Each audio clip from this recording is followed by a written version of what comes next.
பெரியவா சரணம். பெரியவா வானொலியின் மாலை நிகழ்ச்சிகள் ஆரம்பமாகின்றன. இன்றைய எமது நிகழ்ச்சிகள் நித்திய குரு பாதுகா பூஜா, ஸ்ரீ ரா கணபதி அவர்கள் எழுதிய புத்தகத்தின் ஒளிவடிவம், ஆன்மீக உரை, மகா பெரியவா மகிமை, உபன்யாசம். பெரியவா சரணம். பெரியவா சரணம். அடுத்த நிகழ்ச்சி நித்திய குரு பாதுகா பூஜை. शुक्लाम्भरधरं विष्णुं शशिवर्णं चतुर्भुजं प्रसन्नवदनं ध्यायेत् सर्वविघ्नोपशान्तये। ममोपात्त समस्त दुरितक्षयद्वार श्री परमेश्वर प्रीत्यर्थं गुरुप्रसाद सिद्ध्यर्थं गुरुप्रीत्यर्थं गुरुपादपूजाम् अद्य करिष्ये। गुरुर्ब्रह्मा गुरुर्विष्णुर्गुरुर्देवो महेश्वरः गुरुः साक्षात् परब्रह्म तस्मै श्रीगुरवे नमः। अपारकरुणा सिन्धुं ज्ञानदं शान्तरूपिणं श्रीचन्द्रशेखरगुरुं प्रणमामि मुदान्वहम्। सदाशिवसमारम्भां शङ्कराचार्यमध्यमाम् अस्मदाचार्यपर्यन्तां वन्दे गुरुपरम्पराम्. எல்லோரும் குருவ பெரிவாள தியானம் பண்ணிண்டு அர்ச்சனை பண்ணுவோம். அஷ்டோத்திரம். பெரியவா அஷ்டோத்திரம் பல அஷ்டோத்திரங்கள் இருக்கு. அதுல எளிமையா சுலபமா எது இருக்கோ அதை நான் இப்ப சொல்றேன். எல்லோரும் இதை கேட்டுண்டே திருப்பி சொல்ல முடிஞ்சுபா சொல்லி சொல்லி பெரிவாளுக்கு பாதத்துல ஒவ்வொரு புஷ்பத்தை அர்ச்சனை பண்ணலாம். ओम श्री कांची कामकोटि पीठाधीश्वराय नमः। श्रीमत् चंद्रशेखरेन्द्र सरस्वती गुरुभ्यो नमः। संन्यासाश्रम शिखराय नमः। काषाय दंडधारिणे नमः। सर्वपीठापहारिणे नमः। स्वामिनाथ गुरवे नमः। करुणासागराय नमः। जगदाकर्षण शक्तिमते नमः। सर्वचराचर हृदयस्थाय नमः। ओम भक्त परिपालक श्रेष्ठाय नमः। धर्म परिपालकाय नमः। श्री जयेन्द्र सरस्वत्याचार्याय नमः। श्री विजयेन्द्र सरस्वती पूजिताय नमः। शिवशक्ति स्वरूपाय नमः। भक्ताभीष्ट प्रदायकाय नमः। ब्रह्मण्य पोषकाय नमः। ब्रह्म विष्णु शिवैक्य स्वरूपाय नमः। कांची क्षेत्रवासाय नमः। कैलाश शिखरवासाय नमः। स्वधर्म परिपोषकाय नमः। चातुर्वर्ण संरक्षकाय नमः। लोकरक्षण संकल्पाय नमः।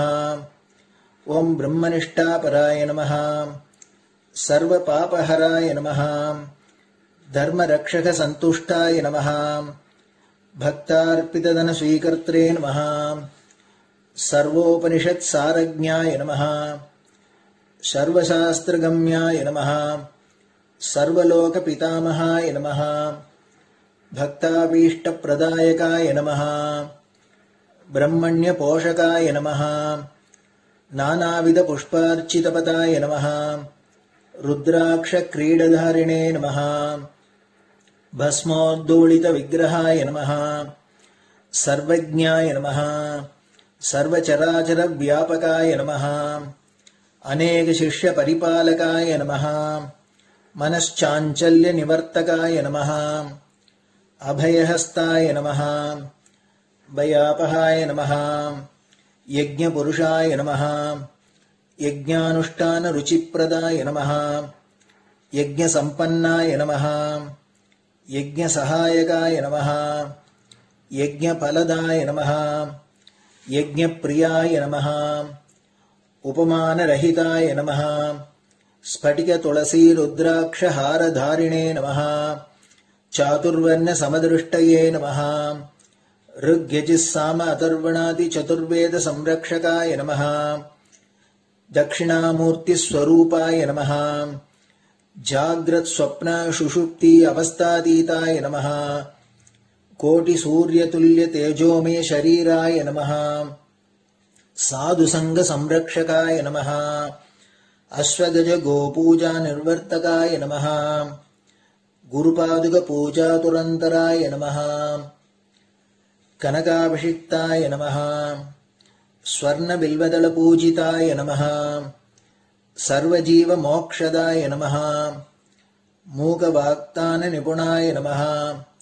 நேத்ர தீக்ஷாதானாய நமஹ. द्वादशलिंग स्थापकाय नमः. गान रसप्रियाय नमः. ब्रह्मज्ञानोपदेशकाय नमः. सकलकलासिद्धिताय नमः. चातुर्वण्यपूजिताय नमः. अनेकभाषा संभाषण कोविताय नमः. अष्टसिद्धिप्रदायकाय नमः. ओम श्री शारदामठ सुस्थिताय नमः. नित्यान्नदान सुप्रीताय नमः. प्रार्थना मात्र सुलभाय नमः. पादयात्रा प्रियाय नमः. नानाविध मतपंडिताय नमः. श्रुति स्मृति पुराणज्ञाय नमः. देव यक्ष किन्नर किंपुरुष पूज्याय नमः. श्रवणानंदकर कीर्तये नमः. दर्शनानंदाय नमः. अद्वैतानंद भरिताय नमः. अव्याच करुणामूर्तये नमः. शैव वैष्णवादि मान्याय नमः. श्री शंकराचार्याय नमः. दंड कमंडलूहस्ताय नमः. वीणा मृदंग सकलवाद्य नाथस्वरूपाय नमः. रामकथा रसिकाय नमः. वेद वेदांग आगमादि सकलकला सतस्प्रवर्तकाय नमः. हृदय गुहाशयाय नमः. शतरुद्रीय वर्णितस्वरूपाय नमः. केदारेश्वरनाथाय नमः. अविद्यानाशकाय नमः. निष्काम कर्मोपदेशकाय नमः. लघुभक्ति मार्गोपदेशकाय नमः. लिंगस्वरूपाय नमः. सालग्राम सूक्ष्मस्वरूपाय नमः. कालड्यां शंकर कीर्तिस्तंभ निर्माणकर्त्रे नमः. जितेन्द्रियाय नमः. शरणागत वत्सलाय नमः. श्रीशैल शिखरवासाय नमः. डमरुकनाद विनोदाय नमः. वृषभारूढ़ाय नमः. दुर्मद नाशकाय नमः. आभिचारिक दोषहर्त्रे नमः. मिताहाराय नमः. मृत्युविमोचक शक्त्याय नमः. श्री चक्रार्चन तत्पराय नमः. दासानुग्रह कारकाय नमः. अनुराधा नक्षत्र जाताय नमः. सर्वलोक ख्यातशीलाय नमः. वेंकटेश्वर चरण पद्म षट्पदाय नमः. श्री महात्रिपुर सुंदरी समेत श्री चंद्रमौलीश्वर पूजा प्रियाय नमः. श्रीमच्चंद्रशेखरेन्द्र सरस्वती सद्गुरु परब्रह्मणे नमः. गुरुभ्यो नमः. परमगुरुभ्यो नमः. परमेष्टिगुरुभ्यो नमः. परात्परगुरुभ्यो नमः. गुरुपरम्पराभ्यां नमः. गुरुपादुकाभ्यां नमो नमः. அடுத்தது ஊதுபத்தி இருந்தா அதை காமிச்சு தூபம், நெய் தீபம் இருந்தா காமிச்சு அதை நெய் தீபம் தீபம் காமிச்சுட்டு நைவேத்தியம் நைவேத்தியம் வெத்தலைப்பாக்கு பழம் இதுலேருந்து ஆரம்பிச்சு அவளுக்கு எது சௌரியமோ அதுபடி நைவேத்தியம் பண்ணலாம். அதுக்கு அடுத்தது கற்பூர ஹாரத்தி பண்ணி எல்லோரும் பிரதட்சிண நமஸ்காரம் பண்ணி பெரியவாள்கிட்ட பிரார்த்தனை பண்ணிண்டு எல்லோரும் க்ஷேமமா இருக்கணும், லோகம் பரம மங்களமா சௌக்கியமா இருக்கணும், எல்லோரும் வியாதி வெக்க இல்லாத ஆயுராரோக்கிய ஐஸ்வர்யத்தோட சாந்தம் அமைதியோட ஞான வைராக்கியத்தோட எல்லோரும் நல்லவர்களாயிருந்து நன்மையை அடையணும்னு பிரார்த்தனை பண்ணி இந்த பூஜையை தினம் செய்யலாம். குரு பிரம்மா குரு விஷ்ணுர் குரு தேவோ மகேஸ்வரः குருः சாட்சாத் பரபிரம்ம தஸ்மை ஸ்ரீ குரவே நமः. அபார கருணா சிந்தும் ஞானதம் சாந்தரூபிணம் ஸ்ரீசந்திரசேகர குரும் பிரணமாமி முதான்வகம். சதாசிவசமாரம்பாம் சங்கராச்சார்ய மத்யமாம் அஸ்மதாச்சார்ய பர்யந்தாம் வந்தே குரு பரம்பராம். குரு பாத பூஜை நிறைவடைஞ்சது. பெரியவா சரணம். பெரியவா சரணம். பெரியவா வானொலியில் நேயர்கள் அடுத்து கேட்க இருப்பது ஸ்ரீ ரா கணபதி அவர்கள் எழுதிய புத்தகத்தின் ஒளி வடிவம். அளிப்பவர் ஸ்ரீமதி உமா சங்கர் அவர்கள். தேனினும் இனிய சொல்லான் தீச்சுடர் மேனி கொண்டான் ஊனுயிர்க்குயிரதான ஒன்றினைக் கலந்து நின்றான். ஏனினிக் கவலை நெஞ்சே இன்றுனக் அருள் செய்தான். இஞ்ஞானவான் காமகோட்டி நாதனை நம்புவோமே. ஜெய ஜெய சங்கர ஹரஹர சங்கர. மகாபெரிவாளின் உபன்யாசங்களை ராகணபதி அண்ணா தெய்வத்தின் குரல் என்ற பெயரில் 7 பாகங்களாக தொகுத்து அளித்ததின் 7ஆம் பாகத்தின் அடுத்த பகுதி குரு சிஷ்ய உறவு. ரஹ பாபத்தை பொசுக்குவது. குரு என்பவர் சிஷ்யனுக்கு சித்தி தருகிறார் என்பதை காட்டுகிறது. அவனுடைய பாபத்தை அவர் போக்குகிறார் என்பதை காட்டுகிறது. அக்னியை மூட்டி பஸ்மீகரம் பண்ணுகிறார் போல இவனுடைய பாபத்தை அவர் பஸ்மமாக்கி விடுகிறார். ரம் என்பதுதான் அக்னி பீஜம். ஒரு ககாரமும் ஒரு ரேபமும் 2 உகாரமும் சேர்ந்து உருவாகியுள்ள குரு என்ற வார்த்தையில் கவுக்கும் ராவுக்கும் விளக்கம் கொடுத்தாயிற்று. க சித்தி தருவது, ர பாபஹரணம் பாபத்தை அக்னியாக பஸ்மம் பண்ணுவது. பஞ்சபூதங்களில் ஒவ்வொன்றின் சக்தியையும் உள்ளே அடக்கி வைத்துக் கொண்டிருப்பதாக 5 அக்ஷரங்கள் பீஜாட்சரங்கள் என்று. பீஜம் என்றால் விதை என்று தெரிந்திருக்கும். ஒரு சின்னூண்டு பீஜம் எப்படி ஒரு மகா விருட்சத்தை உள்ளே அடக்கி கொண்டிருக்கிறதோ அப்படி தெய்வீகமான சக்திகளை அடக்கி கொண்டிருக்கும் அக்ஷரங்களே பீஜாட்சரம் என்கிறவை. அப்படி பஞ்சமகாபூதங்களுக்கு ஒவ்வொன்று உண்டு. பிருத்விக்கு லம், அப்புக்கு வம், தேயுவுக்கு ரம், தேயு என்கிற தேஜஸ் அக்னிதான். வாயுவுக்கு யம், ஆகாசத்திற்கு ஹம். ரேபம் அக்னி தத்துவம். அக்னி ஒரு வஸ்துவை பஸ்மீகரம் பண்ணுகிற மாதிரி ரேபம் பாபத்தை பொசுக்கிவிடும். தாரக நாமம் என்று கொண்டாடப்படுகிற ராமநாமா அந்த ரேபத்தில் தான் ஆரம்பிக்கிறது. வு திருமாலின் வடிவம். குரு என்பதில் உள்ள ஒலிகளில் உ பாக்கி. முதல் எழுத்தான கு, கடைசி எழுத்தான ரு இரண்டிலும் ஊ சேர்ந்திருக்கிறதால் அதற்கு விசேஷம் இருக்க வேண்டும். அதற்கு என்ன அர்த்தம் விளக்கம் சொல்லி இருக்கிறது. உகாரோ விஷ்ணுரவ்யக்தகா. உகாரம் விஷ்ணுஸ்வரூபம், பிரணவம் திரிமூர்த்தி ஸ்வரூபம். அது அ உ இம் என்ற 3 எழுத்தால் ஆனது. அ பிளஸ் உ ஈக்குவல் டு ஓ. ஓவுக்கு அப்புறம் இம் மகாரம். இந்த 3 எழுத்துக்கள் முறையே பிரம்ம விஷ்ணு ருத்ரர்களை குறிப்பவை.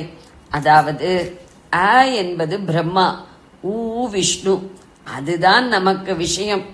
ம ருத்ரன். இம் என்பதை நீட்டி முடிப்பதில் இன்னும் 2 சூக்ஷ்ம சப்தங்கள். அவற்றுக்கு சப்தம் என்ற பெயரே சொல்வதில்லை, வேறே 2 பெயர்கள். அவை முறையே மகேஸ்வரன், மாயை என்றெல்லாம் சொல்கிற மாயா சக்தியையும் அந்த சக்தியும் போய் ஒடுங்கி விடுகிற சதாசிவம் என்ற பரமசத்தியத்தையும் குறிக்கிறவை. அது இருக்கட்டும். கு ரு என்று இரட்டித்து வருகிற உகாரம் விஷ்ணுஸ்வரூபம். உகாரோ விஷ்ணுரவ்யக்தகா, விஷ்ணுகு அவ்யக்தகா. உகாரம் என்பது அவ்யக்தமாக இருக்கப்பட்ட விஷ்ணுஸ்வரூபம். அவ்யக்தம் என்பது என்ன? வியக்தம் என்றால் வெளிப்பட இருப்பது, அவ்யக்தம் வெளிப்படாதது. பிரம்மத்திலிருந்து வெளிப்பட்டு அதன் மானிஃபெஸ்டேஷனாக இருக்கப்பட்ட பிரபஞ்சம் வியக்தமானது. இந்த வியக்தம் எதிலிருந்து வந்ததோ அந்த ஆதார சத்தியம் பிரம்மம் என்பது வெளிப்பட தெரியவில்லை. அதற்குள்ளிருந்துதான் இந்த நானா பிரபஞ்சமும் வெளிப்பட்டது. அதோடு பிரபஞ்சத்திற்கு உள்ளேயும் அதில் இருக்கிற ஒவ்வொரு பதார்த்தத்திற்கு உள்ளேயும் அந்த பிரம்மமே நிறைந்து இருக்கிறது. உள்ளே இருக்கு என்றாலே வெளியில் தெரியவில்லை என்றுதானே அர்த்தம். அதாவது வியக்தமாக இல்லை என்றுதானே அர்த்தம். வியக்தமாக இல்லாததே அவ்வியக்தம், அதாவது பிரம்மம் தான் அது. சாங்கிய சாஸ்திரத்தை அனுசரித்தே பிரம்ம வித்யா சாஸ்திரம் அர்த்தம் பண்ணும்போது அவ்வியக்தம் என்பதை பிரம்மமாக சொல்லாது, வியக்தமான பிரபஞ்சத்துக்கு மூலச்சரக்காக வெளிப்படாமல் இருக்கிற மூல மாயை என்றே சொல்லும். ஆனால் அத்தனை டெக்னிக்கலாக இங்கே அர்த்தம் பண்ணுவது பொருந்தாது. வியக்தம் தெரிகிற லோகம், அவ்வியக்தம் தெரியாத பரமாத்மா என்பதுதான் பொதுவான அர்த்தம். அதுதான் இங்கே பொருந்துவது. விஷ்ணு வாசுதேவ பத விளக்கம். உகாரம் விஷ்ணு என்று சொன்ன மூச்சோடையே அந்த விஷ்ணுவை அவ்வியக்தம், அதாவது சாட்சாத் பரபிரம்மம் என்று சொல்லி இருக்கிறது. உகாரோ விஷ்ணுர் அவ்வியக்தகா. ருத்ரன் அப்புறம் மகேஸ்வர சதாசிவர்கள் என்று நான் சொன்னேனே, அந்த எல்லோரையும் அடக்கி கொண்டிருக்கும் பிரம்மமாக விஷ்ணுவையே இங்கே காட்டிக் கொடுத்திருக்கிறது. முதலில் அகாரமாக வந்த பிரம்மாவும் அவருக்குள் அடக்கம்தான். இவருக்கு பிள்ளைதான் அவர் என்பது எல்லாருக்கும் தெரிந்ததுதானே. திரிமூர்த்திகளில் மகாவிஷ்ணு பரமேஸ்வரன் ஆகிய இரண்டு பேரையுமே பரபிரம்ம ஸ்வரூபமாக சொல்கிற வழக்கு தொன்று தொட்டு இருந்திருக்கிறது. வழக்கிலே இப்படி இருக்க காரணம் சொந்த அனுபவத்திலே அநேக மகான்கள் அப்படி சாட்சாத்தாக கண்டுகொண்டதுதான். தாங்கள் கண்டுகொண்டதை அவர்கள் மந்திரமாகவும் ஸ்தோத்திரமாகவும் உபதேச வச்சனமாகவும் லோகத்துக்கு சொன்னதுதான். விஷ்ணு என்பதற்கு நேர் அர்த்தம் அந்த அக்ஷரங்களை தாது பிரித்து சொல்கிற ரூட் மீனிங் சர்வ வியாபகமாக இருக்கிற தன்மையன் என்பது. விஷ்ணு என்பதற்கு வியாபனசீலமுள்ள, அதாவது இங்கேயும் வியாபிக்கிற தன்மை கொண்ட பிரம்மம், பரமாத்மா, வாசுதேவன் எனப்படுகிறவன் என்று ஆச்சாரியால் பாஷ்யம் பண்ணியிருக்கிறார். கடோபனிஷத் 1:3-9. வாசுதேவன் என்று ஏன் குறிப்பிட்டு சொன்னார் என்றால், அந்த பெயரும் சர்வ வியாபகத்தை சொல்வதுதான். விஷ்ணு சகஸ்ரநாமத்தில் வாசுதேவ நாமாவுக்கு ஆச்சாரியால் பாஷ்யம் பண்ணும்போது இதை தெளிவுபடுத்தி இருக்கிறார். சகஸ்ரநாமத்தில் 3 இடங்களில் இந்த நாமம் வருவதில் 132வது நாமமாக வருமிடத்தில் வாசு என்பதற்கு வசதி, வாசயதி, ஆச்சாதயதி சர்வம் என்ற அர்த்தம் கொடுத்து தெளிவுபடுத்தி இருக்கிறார். சகல வஸ்துக்களிலும் சுவாமி வசிப்பது வசதி. சகல வஸ்துக்களும் அவருக்குள் வசிக்குமாறு, அதாவது நிலை பெறும்படி இருப்பதால் வாசயதி. இப்படி சொன்னால் சர்வ வியாபகம் என்றுதானே ஆகிறது. ஆனாலும் அந்த வியாபகமான பரபிரம்மம் நமக்கு தெரியாது, வெளிப்படாத அவ்வியக்தமாக இருக்கிறது. அதைத்தான் சர்வம் ஆச்சாதயதி என்கிறார். ஆச்சாதயதி என்றால் மூடி மறைப்பது, மாயையினால் உண்மை தத்துவத்தை மூடி மறைப்பது, மறைவாக இருப்பது அவ்வியக்தம் தானே. வேத மரபில் வராத எதையும் சொந்தமாக சொல்லாத வினய சீலர் நம் ஆச்சாரியாள். தாமாக சொன்னதாக இருக்கக்கூடாது. இதுவே சத் சம்பிரதாயத்தில் வந்துள்ள கருத்து என்று காட்டுவதற்காக அவர் எல்லா இடத்திலும் பூர்வ சாஸ்திரங்களை மேற்கோள் காட்டுவார். அப்படி இங்கே மகாபாரதத்திலிருந்தும் விஷ்ணு புராணத்திலிருந்தும் காட்டியிருக்கிறார். சர்வ வியாபகம் என்கிற போதே நமக்கு தெரிவது, அதாவது வெளிப்பட தெரிவது, வியக்தமாக இருப்பது அந்த சர்வம்தான். அந்த சர்வத்தையும் வியாபித்திருக்கிற வஸ்து நமக்கு வெளியாகாத அவ்வியக்தமாக இருக்கிறது என்பது தொக்கி நிற்கிறது. யோசித்து பார்த்தால் புரியும். ஒரு வஸ்து குறிப்பிட்ட ஒன்றாக இருக்கிறது என்கிற போதுதான் அது வெளிப்பட தெரிவது. அந்த ஒன்றாக அப்படி இல்லாமல் சர்வத்திலேயும் வியாபித்திருக்கிறது என்றால் அப்போது அந்த சர்வம்தான் வெளிப்படத் தெரிகிற வியக்தமாக இருக்கும். அத்தனையையும் வியாபித்திருப்பது அவ்வியக்தமாகவே இருக்கும். ஒரு டம்ளர் ஜலம் பூராவிலும் சர்க்கரை கரைந்து வியாபித்திருக்கும் போது அது அவ்வியக்தமாகத்தானே இருக்கிறது. அந்த அவ்வியக்தமான மறைபொருளே இரண்டு விதத்தில் மறைபொருள். மறைந்திருப்பதால் மறைபொருள், மறையாகிற வேதத்தின் உட்பொருளாக இருப்பதாலும் மறைபொருள். அப்படிப்பட்ட மறைபொருள்தான் விஷ்ணு. அந்த விஷ்ணுவின் அக்ஷரஸ்வரூபமே உகாரோ விஷ்ணுரவ்யக்தகா. சித்தி தருகிற க, பாபத்தை போக்கி பரிசுத்தப்படுத்துகிற ர ஆகிய இரண்டோடும் விஷ்ணுவாகவும் அவ்யக்தமாகவும் விஷ்ணுவான அவ்யக்தமாகவும் உள்ள ஊ சேர்ந்து குரு என்ற வார்த்தை உண்டாகி இருக்கிறது. இப்படி ஸ்லோகம் சொல்கிறது. விஷ்ணுவாக என்கிறதற்கு சர்வ வியாபகமாக என்று அர்த்தம் பண்ணும்போது சர்வம் என்ற இந்த நானா பிரபஞ்சம் இருக்கிறது. இதில் அந்தர்யாமியாக அவன் வியாபித்திருக்கிறான் என்று ஆகிறது. இதில் விசிஷ்டாத்வைத்தம் வந்து விடுகிறது. அந்த விஷ்ணுவை அவ்யக்தம் என்கிற போது நிர்குண பிரம்மம் என்றே ஆகும். அது அத்வைத்தம். உபதேசம் துவைத்த அனுபவத்திலேயே இருக்கிற நமக்குத்தான் என்பதால் துவைத்தமும் வந்து விடுகிறது. குருவின் தன்மையால் சீடன் பெறும் பயன். குரு நமக்கு லட்ச சித்தியை தருபவர், பாபத்தை போக்கி பரிசுத்தி செய்கிறவர் என்பதோடு சர்வ வியாபகர், சர்வமும் அடிபட்டு போன நிர்குண அவ்யக்தம் என்று ஸ்லோகம் டிஃபைன் செய்திருக்கிறது. சரி, நமக்கு சித்தி வேண்டும், குரு என்பவர் அதை தருகிறார் என்றது சரி. பாபம் போனாலொழிய சித்தி கிடைக்காதாகையால் அதை போக்குபவர் என்றதும் சரி. இந்த இரண்டும் நமக்கு பிரயோஜனமாவது. ஆனால் அவர் சர்வ வியாபகர், அதற்கும் மேலே அவ்யக்த வஸ்து என்பதால் நமக்கு என்ன பிரயோஜனம்? அவர் அப்படி இருக்கிறார் என்று சொன்னாலே அதுதான் நமக்கும் பிரயோஜனம். அதெப்படி? எப்படி என்றால், புழுவை ஒரு குளவி கொட்டி கொட்டி தன் ரூபமாகவே பண்ணிவிடுகிற மாதிரி சிஷ்யர்களை தன்னுடைய நிலைக்கே உசத்தி விடத்தான் குரு இருக்கிறார். ஆனபடியால் அவர் இப்படி இப்படி இருக்கிறார் என்று அவரை பற்றி லட்சணம் சொன்னால் நாமும் அவர் மாதிரியே அந்த லட்சணங்களை பெறுகிற பெரிய பிரயோஜனத்தை அவர் அனுகிரகிக்கிறார் என்றே அர்த்தம். அவருடைய ஸ்வரூப லட்சணத்தை சொன்னாலே நமக்கும் அது சித்திக்கிறது என்று ஏற்பட்டு விடுவதால் நமக்கான பெரிய பிரயோஜனமும் அதில் வந்து விடுகிறது. சித்திப்பிரதம் என்றுதானே ஸ்லோகம் ஆரம்பித்தது. அந்த சித்தி இதுதான். ஜெய ஜெய சங்கர, ஹர ஹர சங்கர.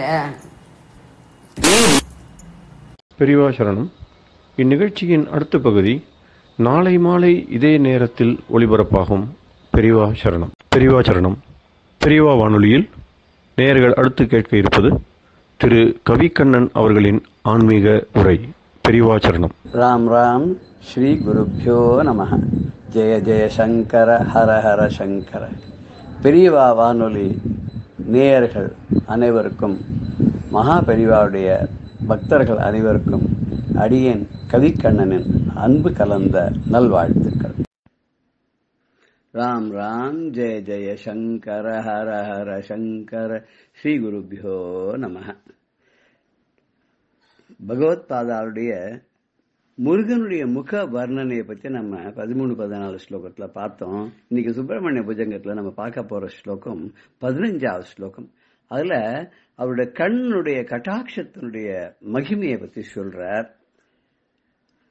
ஒரு கவி என்ன பாடினார்னாக்கா, காணும் எனக்கோ கண் இரண்டு, கருணை கடலே உன் கண் பன்னிரண்டு, காணும் எனக்கோ கண் இரண்டு, கருணை கடலே உன் கண் பன்னிரண்டு, வேணும் வரம் தரும் கரம் ஈராறு, வேணும் வரம் தரும் கரம் ஈராறு, வேதனை தீர்த்திடும் சிரமோ ஓராறு வேணுவரம் தரும் சிரமோ ஓராறு காணும் எனக்கோ கண்ணிரண்டு அப்படின்னு பாடினார். இது மேல இருக்கிறதெல்லாம் நமக்கு வேண்டாம். இப்ப இந்த கண்ணு மாத்திரம் எடுத்துன்னு நம்ம பார்த்துட்டு இருக்கோம். நான் உன்னை பார்த்து ரசிச்சு சந்தோஷப்பட்டுன்னு மகிழ்வோடு இருக்கேனே, எனக்கு 2 கண்ணு தான்ப்பா. ஆனா உனக்கு கருணை கடலாக இருக்கக்கூடிய உனக்கு மாத்திரம் 12 கண்கள் கொடுத்திருக்காரே அப்படின்னா, அது மாத்திரமா எனக்கு ஒரே ஒரு சிரம் தான், உனக்கு 6 தலைகள். அதாவது கேட்கிற வரத்தெல்லாம் கொடுக்கறதுக்கு ஒரு கை இல்ல, 12 கை இருக்கு. அந்த கருணா கட்டாட்சத்தை அள்ளி தரத்துக்கு 12 கண் இருக்கு. அப்படி அழகா பார்த்து புன்சிரிப்போட எனக்கு அருள் பண்றதுக்கு நான் இருக்கேன்னு சொல்றதுக்கு உனக்கு 6 முகங்கள் இருக்கு. இப்படிப்பட்ட அழகா நீ என்ன காப்பாற்ற மாட்டியா, ஏன் என்ன மாத்திரம் ரட்சிக்க மாட்டேன்னு அந்த கவி மேல சொல்லின்னு போறார். இங்கேயும் ஆச்சாரியால் என்ன சொல்றார் அப்படின்னு கேட்டாக்க, ஹே கிருபாநிதியே, கருணாமூர்த்தியே, சுப்பிரமணிய மூர்த்தியே, பரமேஸ்வரனுடைய புத்திரனே, உன்னுடைய கண்கள் இருக்கு இல்லையா, ஒரு கண்ணும் காது வர நின்று இருக்கான். வால்மீகி சொல்ற போது ஆகர்ண பூர்ண தன்வானோ அப்படின்னு ராமகிருஷ்ணா சொல்வார். ஆகர்ண பூர்ண அதான அவருடைய கண்கள் காது வரை நீண்டிருக்கான். அதே மாதிரி வில்லு அம்பு வச்சு இழுக்கும் போது அதுவும் காதை தாண்டி போதும். ஆகர்ண பூர்ண இந்த காதை தாண்டி போற அளவுக்கு கையை அப்படி அப்படி அம்பை வச்சு இழுக்கிறாளாம். தன்வானோன்னு வில்ல உடையவள் அப்படின்னு சொல்றார். இங்க ஆகர்ண பூர்ண தன்வானோ கிடையாது, அக்ஷினின்னு எடுத்துக்கலாம். நம்ம காது வரை நீண்ட கண்களா இருக்கு. அப்படி காது வரை நீண்ட கண்கள் இருக்கும்போது எப்போதும் அதுல என்னன்னா கருணையே நிறைஞ்சிருக்கான். கருணை பொங்கி வழியறதான். 6 கண்ல 6 12 கண்ல இருந்து கருணை பொங்கி வழியறதான். நமக்கு என்ன பண்றது, யாரை பார்த்தாலும் சரி ஒரு துக்கம் நெஞ்சு அடைச்சுன்னு கண்ணுல இருந்து நீரா கொட்டுறது இல்லையா. வாரியார் சுவாமிகள் சொல்வார், அதுக்கு விளக்கம் சொல்வார். அந்த கண்ணீர் வழியும் போது ஆனந்த கண்ணீர்னு ஒண்ணு, துக்க நீர்னு ஒண்ணா. இந்த துக்கமா வழியிற நீர் இருக்கேன், அது உப்பு கரிக்குமா. ஆனந்தமா வழியிற கண்ணி கடைக்கண் வழியாக வருமா. அது அதுக்கு சுவையே இல்லாத இருக்குமா, இனிமையா கூட இருக்குமா. அது எப்படி இருக்கும்னு அவர் எந்த இதுல இருந்து சொன்னார்னு தெரியல. வாரியார் சுவாமிகள் சொன்னா கரெக்டா தான் இருக்கும். ஏன்னா அவர் எதுவும் ஆராய்ச்சி பண்ணாத சொல்ல மாட்டார். அவர் 64வது நாயன்மார்கள் கூட எல்லாரும் சொல்றா இல்லையா. அப்பேற்பட்ட வாரியார் சுவாமிகள் அனுபவிச்ச கந்தமூர்த்தி ஆச்சாரியாளுக்கு முன்னாடி எப்படி சொல்றாருன்னா, காது வரை நீண்ட கண்களை உடையவராகவும், அப்ப எப்போதும் கருணைங்கிற ஒரு தடாகமா வழங்கி கொண்டு அதை பொங்கி வழியக்கூடியதாக இருக்கக்கூடிய ஒரு குளம் போல இருக்கக்கூடிய அந்த கண்கள் இருக்கு இல்லையா. அப்படிப்பட்ட கண்கள்ல எப்பா 12 கண்ணு வச்சுட்டு இருக்கியே, இந்த 12 கண்ணுல ஒரு கண்ணாலையாவது என்ன பார்க்கப்படாதா? நீ ஒரு கண்ணால் அப்படி ஒரு கடைக்கண் பார்வை பார்த்தேன்னா என்னோட கஷ்டமெல்லாம் தீர்ந்து விடுமே, எனக்கு எல்லா சுகங்களும் தானா சேருமே. நான் என்ன உன்னை ராஜாவா பண்ண சொல்றேன், எனக்கு எந்த கஷ்டமும் இல்லாத குறை இல்லாத எப்போதும் உன்னை நினைத்திருக்க கொண்டு இருக்கக்கூடிய, உன்னை வழிபடக்கூடிய, உன்னை துதிக்கக்கூடிய, உன்னை பாராட்டக்கூடிய, உன்னை புகழ்ந்து பாடக்கூடிய அருளை எனக்கு கொடுந்தானே நான் கேட்கிறேன். ஒரு கண்ணால பார்த்தா உனக்கு என்ன குறை, என்ன கெட்டு போயிடுவே நீ? நம்ம கூட சொல்லுவோம் இல்லையா, ஏன்பா ஒரு சின்ன காரியம் இதை பண்ணினால உனக்கு என்ன இடைஞ்சல், உனக்கு என்ன அதனால கெடுதல், எனக்கு அதை இதை கூட பண்ணக்கூடாதா, இவ்வளவு ஆத்மார்த்தமா இவ்வளவு ஆப்தமா இருக்கக்கூடிய நீ எனக்கு இது கூட பண்ணக்கூடாதான்னு கேட்கிற மாதிரி சங்கராச்சாரியாரும் முருகன்ட்ட ரொம்ப சுவாதீனமா கேட்கிறார். எப்படி கேட்கிறார், எனக்கு இது பண்ணக்கூடாதா, ஒரு கண் இருந்தா கூட போருமே, ஒரு கண் பார்வை பார்த்தாலே எனக்கு போருமே, எனக்கு எல்லாமே நிறைஞ்சு போயிடுமே. ஏன்னா அமிர்தத்தை பொழியக்கூடிய வதனத்துல இருந்து ஒரு 12 கண்ல ஒரு கண் அப்படி பாக்குற பாக்கியம் எனக்கு இல்லையாப்பா அப்படின்னு கேட்கிறார். நம்ம ஸ்லோகத்தை பார்க்கலாமா? விஷாலேஷு கர்ணாந்த தீர்கைஸ்வஜஸ்ரம் தயா சிந்து துவாதச பிக்ஷணேஷு மயா ஷத் கட்டாக்ஷ சகிருத்பாதிதஸ்சே பவேத் தயாசீலகா நாமஹானி விஷாலேஷு கர்ணாந்த தீர்கேஷ்வஜஸ்ரம் தயா சிந்து துவாதச வீக்ஷணேஷு மயீஷத் கட்டாக்ஷः சகிருத்பாதிதேச்சேத் பவேத் தயாசீலகா நாமஹானி. விஷாலேஷு கர்ணாந்த தீர்கேஷு அஜஸ்ரம் தயாசிந்துஷு துவாதச வீக்ஷணேஷு மயி ஷத் கடாட்சः சகிருத்பாதித்தேஸ்தி மயி ஈஷ அப்படி கூட இருக்கலாம். சத்கடாட்ச சகிருத்பாதித்தேச்ச பவேத் பவேதாம் பவேயு அப்படின்னு அதுக்கு கிராமர். பவேத் தயாசீல காணாமகானியே தயாசீல ஈஷபுத்திரனே கருணை கடலே கருணை நிறைந்தவனே விஷாலேஷு விஷாலமாக இருக்கக்கூடிய பறந்து விரிந்ததாக எது வரைக்கும் கர்ணாந்த தீர்க்கேஷு அவனுடைய காதுகள் வரையும் நீண்டிருக்கக்கூடிய கண்களாகவும் அஜஸ்ரம் எப்பொழுதும் தயா சிந்துஷு கருணைங்கக்கூடிய கடலாக விளங்கக்கூடியமான துவாதச வீக்ஷணேஷு 12 கண்களிலிருந்து மயி எனக்கு என்னிடத்திலே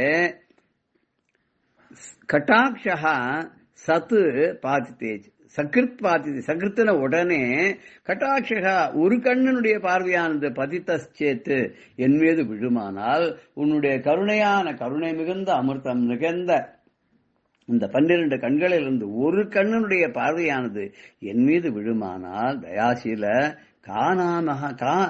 நாம ஹானிகி பவேத்து நாம எப்பேற்பட்ட ஹானிகி கஷ்டமானது தே உனக்கு பவேத்து எனக்கு இந்த ஒரு கண்ணினால கட்டாட்சத்தை பொழுதாயானால் என்னுடைய எல்லா கஷ்டங்களும் நிவர்த்தியாமே. அதனால உனக்கு என்னப்பா நஷ்டம், உனக்கு என்ன கஷ்டம் அப்படின்னு கேட்கிறார்.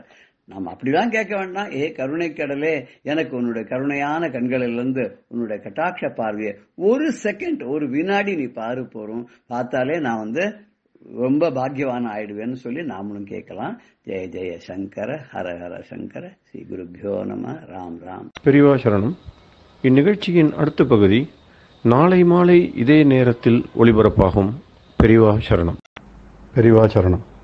அடுத்த நிகழ்ச்சி மகா பெரியவா மகிமை உபன்யாசம். வழங்குபவர் பிரம்மஸ்ரீ கணேச சர்மா அவர்கள். அபார கருணா சிந்தும் ஞானதம் சாந்தரூபிணம் ஸ்ரீ சந்திரசேகரகுரும் பிரணமாமி முதான்பகம். பெரியவா காஞ்சிபுரத்தில் இருக்கா. தேனம்பாக்கம் அப்படிங்கிற இடத்துல ரொம்ப நாள் இருந்தா. பெரியவா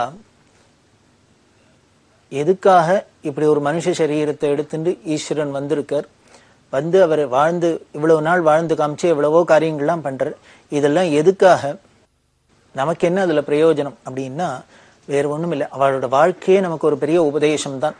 அதுலேருந்தே பல படிப்பினை நாம கத்துக்கலாம். நம்ம பாடம் படிச்சிடணும், பாடம் கத்துணும், லைஃப்ல பாடம் கத்துணும், அனுபவத்தினால பாடம் கத்துணும் அப்படி எல்லாம் சொல்றோம் இல்லையா. அதை போல இந்த மகான்களோட வாழ்க்கை, குருவோட வாழ்க்கையே நமக்கு அதை பார்த்தே நமக்கு பாடம் கத்துக்கிறாப்புல இருக்கு. அப்படி இருக்கிற ஞானியா இருக்கிறவா அந்த குருங்கிற எப்படி இருப்பார், பிரம்மனிஷ்டரா பட்டக்கட்டையா எப்படி இருப்பா அப்படிங்கிறதுக்கு பல நிகழ்ச்சிகள் சொல்லலாம். அப்படி இருக்கிற பெரியவா நமக்கும் எப்படி சொல்லித்தரா அப்படிங்கிறத பார்த்துட்டு பெரியவா எப்படி இருக்காங்கிறதையும் பார்க்கலாம். பெரியவா தேனம்பாக்கத்தில் இருக்கிறதே அவளுக்கு கைங்கரியம் பண்றதுக்கு பாலுன்னு ஒருத்தர் இருந்தார், ஸ்ரீகண்டன் இருந்தார், வேதபுரிசாட்சிகள்னு இருந்தார், சந்திரமௌழி ஸ்ரௌதிகள்னு இருந்தார், ஏகாம்பரம்னு இருந்தார், கண்ணன் இருந்தார், சந்திரான்னு இருந்தா, இப்படி பல பேர், ராமூர்த்தின்னு இருந்தார். இதை போல இன்னும் பல பேர் சொல்லலாம். இது சொல்லிட்டு போனாக்க பெரிய லிஸ்டா இருக்கும். இப்படி பல பேர் கைங்கரியம் பண்ணிட்டு இருக்கா. அதுல இந்த சந்திரமௌழிட்டு பெரியவா என்னமுன்னா, இந்த பெரியவா கைங்கரியம் பண்ணிட்டு இருக்கிறவாள்லாம் பெரியவா பட்டுக்கு ஏகாந்தமா தனியா வாசம் பண்ணிட்டு இருக்கா அப்படின்னு சொன்னோம். சிவாஸ்தானத்துல இந்த கூட கைங்கரியம் பண்ணவாளுக்கெல்லாம் சாப்பாட்டுக்கு வேணுமே, என்ன பண்றது? சாப்பாட்டுக்காக என்ன பண்ணினா, இதுல பிரம்மச்சாரியா இருக்கிற பசங்கள்லாம் பக்கத்துல சின்ன காஞ்சிபுரம் பெருமாள் கோவில், அந்த பெருமாள் கோவிலை சுத்தி நிறைய வீடெல்லாம் இருக்கு. இந்த வீட்டுல போய் நீங்க பிக்ஷை எடுத்து சாப்பிடணும் அப்படின்னு பெரியவா சொல்லியிருந்தா. பெரியவாளுக்கு தெய்வத்தின் உள்ளியும் பார்த்தேன்னா தெரியும், இந்த பிக்ஷை எடுத்து சாப்பிட்றதுல ரொம்ப வலியுறுத்தி சொல்லுவா. அதுக்கு பெரிய பலன் இருக்கு, பெரிய பலன். சாஸ்திரமே பிராமணன் எப்படி இருக்கணும்னு சொல்றது, பிச்சை எடுக்கணும் அப்படின்னு தான் சொல்றது. இஞ்சவர்த்தி அப்படின்னு ஒண்ணு சொல்றோம். இந்த இஞ்சவர்த்தின்னா என்ன அப்படின்னது, களத்துல என்ன பண்ணுவாளான்னர், அந்த களத்து மேடுன்னு இருக்கும்போது கிராமத்துல அந்த அறுவடையை அந்த இடத்துல போர் அடிச்சு அந்த இடத்துல தானியங்களை சேகரிக்கிறது. அந்த களத்து மேட்டுல என்ன பண்ணுவா, அவ மற்ற யாரெல்லாம் இருக்காளோ இந்த விவசாயிகள்லாம் நிறைய நெல்லை கொஞ்சம் விட்டுட்டு வருவா. எதுக்குன்னா இந்த பிராமணர்கள் அந்த ஊர்ல இருக்கிற அந்த கிராமத்துல இருக்கிற அந்தனர்கள்லாம் வந்து பொறுக்கி அவளோட ஜீவனத்துக்கு எடுக்கணும் அப்படின்னு. அப்படி அந்த களத்து மேட்டுல மிஞ்சி இருக்கிறத இவா போய் ஒரு சொம்ப எடுத்துன்னு போய் அந்த சொம்ப அளவை எடுத்து பொறுக்கின்னு வரத்துக்கு பேர் தான் உஞ்சவர்த்தின்னு பேரு. அது அப்புறம் பிற்காலத்துல ஒரு பஜன சம்பிரதாயத்துல கழுத்துல ஒரு சொம்ப மாட்டின்னு நாம சொல்லிட்டு இப்படி வீதி வீதியா போய் கலெக்ஷன் பண்ணுறது அப்படிங்கிறப்பல ஆயிடுத்து. அந்த உஞ்சவர்த்தி அப்படின்னு சாஸ்திரம் சொல்றது இதான், ஷெலோஞ்சவர்த்தி அப்படின்னு சொல்லியிருக்கு. இவன் பிச்சை எடுத்துதான் ஜீவனம் பண்ணணும் அப்படின்னு சொல்லியிருக்கு. அதே மாதிரி பிரம்மச்சரியம் அப்படின்னு சொல்லக்கூடிய அந்த மாணவ பருவத்துல இவன் படிக்கிறதே தன்னோட சாப்பாட்டுக்கு வீடு வீடா போய் யாச்சகம் பண்ணி பிச்சை எடுத்து தான் சாப்பிடணும் அப்படின்னு சொல்லியிருக்கு. அதனாலதான் பிக்ஷாச்சரியம் அப்படின்னு பிரம்மச்சாரிக்கு இது ரொம்ப ஒரு பெரிய நியமமா சொல்லியிருக்கு. இது பெரியவாளுக்கு ரொம்ப பிடிச்சது. காரணம் இது அப்படியே ஒரு வினயத்தை கொடுக்கும். அந்த சின்ன வயசுல ஒரு கௌரவம் பார்க்காத நாம போய் 4 இடத்துல பிச்சை எடுக்கிறது அப்படின்னு வச்சுனுட்டோம்னா என்ன, வித்தை ஏற ஏற ஏற நாம பெரிய மேதாவியாக்கும் நம்ம பெரிய வித்வானாக்கும் அப்படின்னு கனம் ஏறும்.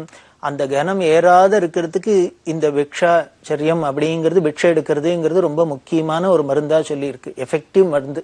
அதனாலதான் இதை ரொம்ப வலியுறுத்தி சொல்லுவா. அதனாலதான் நம்ம பூனல் போடுறதே கூட பிக்ஷை பிக்ஷை அப்படின்லாம் நாம சொல்றோம். பிக்ஷரிசி பிக்ஷரிசி அப்படின்லாம் கொண்டு போறோம். அன்னைக்கு ஆரம்பிச்சு அதுக்கப்புறம் அவ இந்த கல்யாணம் பண்ணிக்கிற வரைக்கும் பிட்சை எடுத்து தான் சாப்பிடணும் அப்படிங்கிறதுனால இந்த சந்திரமௌழி மாதிரி யாரெல்லாம் பிரம்மச்சாரிகள் இருந்தோ இவாளெல்லாம் போய் பிட்சை எடுங்கோ அப்படின்னு சொன்னா, கல்யாணம் இந்த வேதபுரி சாஸ்திரி இவாள மாதிரி என்ன பண்ணா, அந்த வேதபுரி சாஸ்திரி சொன்னா நீ ஒண்ணு பண்ணு, இஞ்சுவர்த்தி இடு போய் அப்படின்னா. கிரகஸ்தனா இருந்தா இஞ்சுவர்த்தியா சொல்லியிருக்கு, பிரம்மச்சாரியா இருந்தா பிட்சை எடுக்க சொல்லியிருக்கு, சன்னியாசிக்கும் பிட்சையே தான் சொல்லியிருக்கு. நீ இஞ்சுவர்த்தி இடு அப்படின்னு வேதபுரி சாஸ்திரிகள்கிட்ட சொன்னா. இவர் சொன்னார் எனக்கெல்லாம் பாட தெரியாது, அதாவது நமக்கு பொதுவா இஞ்சுவர்த்தின்னாலே இந்த பாடி ஈடின்னு வருது அப்படின்னு நமக்கு ஒரு தெரிஞ்சுட்டதுனால சம்பிரதாயம் இருக்கிறதுனால இப்படிதான் போய் எடுக்கணுமாக்கும் அப்படின்னா பெரியவா சொன்னா அதெல்லாம் ஒண்ணு வேண்டாம், நீ ஒரு கழுத்துல ஒரு சொம்ப மாட்டிக்கோ, நீ கையில தாளத்தை போட்டு ஏதோ பகவன் நாமா சொல்லிட்டு போறது ரொம்ப விசேஷம் தான். வெறுமனை போய் அம்மா தாயே அப்படின்னு கேட்கறத விட பகவன் நாமா சொல்லிட்டு போறது இன்னும் கௌரவம். இந்த சம்பிரதாயத்தை மருதானூர் சத்குரு சுவாமிகளே ஆரம்பிச்சு வச்சிருக்காரு, பெரிய மகான். அதனால அதை ஃபாலோ தான் பண்றது ரொம்ப விசேஷம்தான். அதனால நீ என்ன பண்ணும், உனக்கு பாடம் எடுத்துறியன்னா ஏதானு ராமா கிருஷ்ணா கோவிந்தா அப்படின்னு ஹரே ராமா ஹரே கிருஷ்ணா சிவசிவா அப்படின்னு பகவன் நாம சொல்லிகிட்டே போய் இன்சூர்த்தி எடுத்துன்னு வா. இந்த இன்சூர்த்தி எடுத்துன்னு வந்து அதுலயும் என்ன பண்ணு, ஒரு சொம்பு ரொம்ப வரைக்கும் போய் எடுக்கணும். எடுத்தாச்சுன்னா ஒரு நாளைக்கு ஒரு சொம்பு பொறுமை அரிசி ஒரு வயத்துக்கு, வேற என்ன வேணும். இப்படி எல்லாம் சொல்லி பிரம்மஸ்ரீ சாஸ்திரிகள் வேதபுரி சாஸ்திரிகளுக்கு பெரியவா உபதேசம் பண்ணா. இந்த சந்திரமௌழி முதலான வாழ்க்கெல்லாம் பிக்ஷைக்கு நீ போய் எடுத்து சாப்பிடுங்கோ அப்படின்னா, சரி பெரியவாளுக்கு கைங்கரியம் பண்ணிட்டு போய் பிக்ஷை எடுக்கணும் அப்படின்னா பெரியவா ஒரு நாளைக்கு 1 மணி ஆகும், 2 மணி ஆகும், 3 மணி ஆகும், 12 மணி ஆகும். எப்போ என்ன பண்ணுவா, பெரியவாளுக்கு எப்போ பிக்ஷை ஆகும், பெரியவா கைங்கரியத்தை முடிச்சுன்னு அதுக்கப்புறம் நம்ம போய் பிக்ஷை எடுத்து சாப்பிட்றது அப்படிங்கிறது ஒரு நேரங்காலமே சரியா வச்சுக்க முடியாது, டைம் பார்க்க முடியாது. என்ன பண்றது? அதனால இவாள்லாம் என்ன பண்ணியிருந்தா, அந்தந்த வீடு தெரிஞ்ச வீடு தானே, பெரியவா என்ன பண்ணுவோம்னா தினம் வரதராஜர் கோயில் இந்த தேனம்பாக்கத்தில் இருக்கிறது காத்தாலேயோ சாயந்தரமோ ஏதோ ஒரு வேளையில வந்து அந்த மாட வீதியை பிரதட்சணம் எடுத்து விஷ்ணு சஹஸ்ரநாமத்தை சொல்லிண்டே அப்படின்னு ஒரு பழக்கம் வச்சிருந்தா. அதனாலே அந்த 4 வீதியிலும் இருக்கிறவர்களுக்கு எல்லாருக்கும் தெரியும் பெரியவா இங்க இருக்கா, பெரியவா எப்போ தனம் வருவான்னு. இவாளையும் எல்லாரையும் ஒரு பரிச்சயம் உண்டு, அவளும் எல்லாரும் வந்து அடிக்கடி தரிசனம் பண்ணிட்டு இருக்கிறதுனால அப்படி வந்தவாள்கிட்ட சில ஸ்திரீகள்ட்ட எல்லாம் பெரியவா சொல்லியிருந்தா, இதெல்லாம் எங்கிட்ட கைங்கரியம் பண்ணிட்டுக்கு, எங்கிட்ட ஒன்றும் சாப்பாட்டுக்குள்ள நானே பிச்சை எடுத்து தான் சாப்பிட்றேன், அதனால இவாளும் பிச்சை எடுத்து தான் சாப்பிடணும். அதனால நீ என்ன பண்ணி இந்த குழந்தைகளுக்கெல்லாம் ஆளுக்கு ஒரு நாளைக்கு ஒவ்வொரு குழந்தைகளுக்கு ஏதானும் உங்களால முடிஞ்சது சாப்பாடு போடுங்கன்னா. அவள்லாம் பரம சந்தோஷமா போறோம், பெரியவாளுக்கு கைங்கரியம்ட்டா இவாளுக்கு சாப்பாடு போடுறது கொடுத்துன்னா வச்சிருக்கணும், அவசியம் பண்றோம் அப்படின்னு சொல்லியிருந்தா. ஆனா பெரியவா என்ன சொன்னா, இவா நீங்க சாப்பிட்ற சமயத்துக்கு இந்த டயத்துக்கு அந்த டயத்துக்குன்னு வர முடியாது, என் காரியத்தெல்லாம் முடிச்சுட்டு அதுக்கப்புறம் எப்போ ஒழியுறதோ அப்பதான் வருவா. இது எப்போ முடியும் எப்போ என்னைக்குன்னு டைம்லாம் கிடையாது. அதனால நீங்க ஒண்ணு பண்ணுங்க, இவாளுக்காக காத்துன்னு இருக்க வேண்டாம், நீங்க சாப்பிட்றதுக்கு முன்னால இந்த குழந்தைகளுக்குன்னு எடுத்து வச்சிருங்க, ஒரு பாத்திரத்துல எடுத்து வச்சுட்டு நீங்க பாட்டுக்கு சாப்பிட்டுட்டு உங்க காரியத்தை பார்த்துனுங்க. அப்புறம் அவ எப்போ வராளோ அவ டயத்துக்கு வராளோ அதை வாங்கிட்டு அவ சாப்பிட்டோம் அப்படின்னு சொல்லி ஒரு ஏற்பாடு பண்ணி வச்சிருந்தா. இப்படி நடந்துட்டு இருக்கு. அப்படி நடந்துட்டு இருக்கிறதே இந்த மௌலி இவர் என்ன பண்ணினார், அவ ஒரு பாத்திரத்தை 2-3 பாத்திரத்தை கொண்டு வச்சிருந்தா. இதுல வரவாள்லாம் இது இப்படி பழகி போயிடுது இல்லையா, அவள்கிட்டலாம் சொல்றது இதுல சாத்தை போட்டு வைங்கோ, இதுல குழம்பு ஊற்றி வைங்கோ, இதுல தொட்டுக்கிறதுக்கு கறி கூட்டை போட்டு வைங்கோ, இப்படி எல்லாம்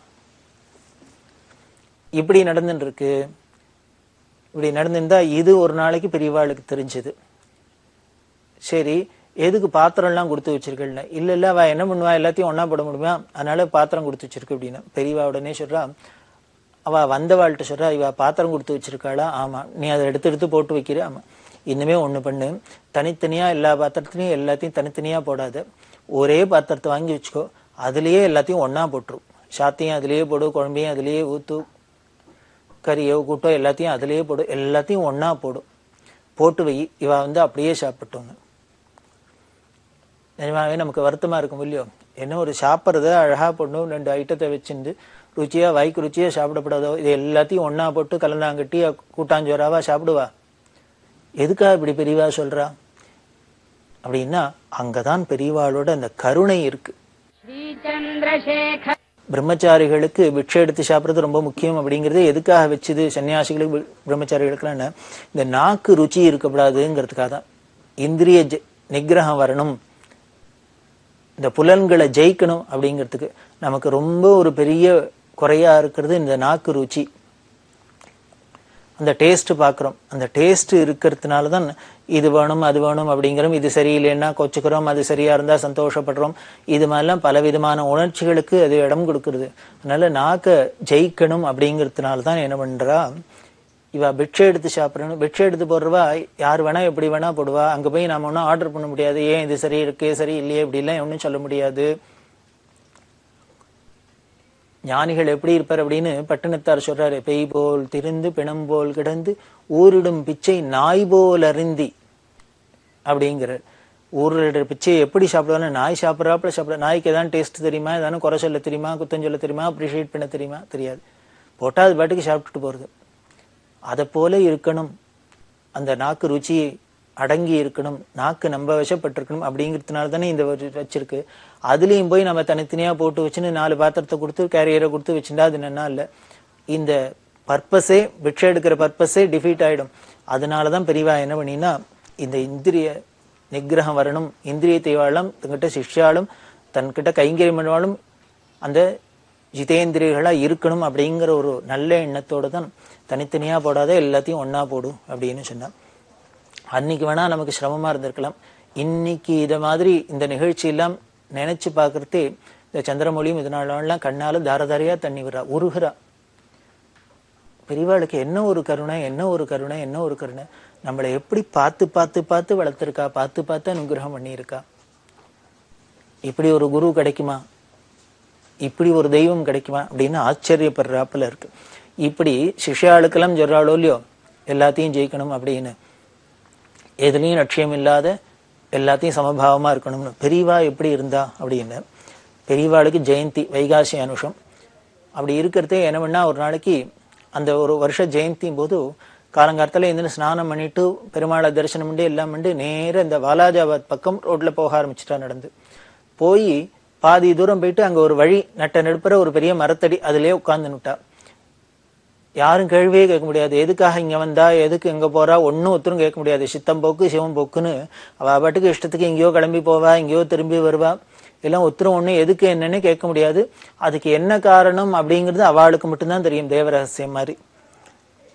இப்படி ஜெயந்தி அன்னைக்கு பெரியவா காலங்காலத்தால கிளம்பி ஏதோ வலாஜாபாத் பக்கம் போய் நடு ரோட்ல ஒரு ஓரமா மரத்தடியில உட்கார்ந்துட்டு இருக்கா.